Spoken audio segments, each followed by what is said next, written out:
ভিতর থেকে যখন রস শেষ হয়ে যাবে তখন এভাবে ছুঁড়ে মারবে তোমাকে ডাস্টবিনে।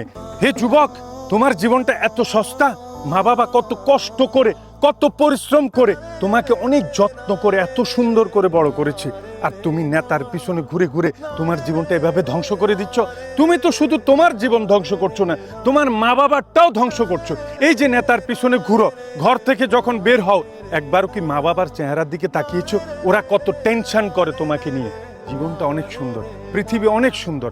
টাকা কামাও, বিদেশ যাও, পড়ালেখা করো, ভালো চাকরি করো, তখন দেখবে জীবনটা কত সুন্দর।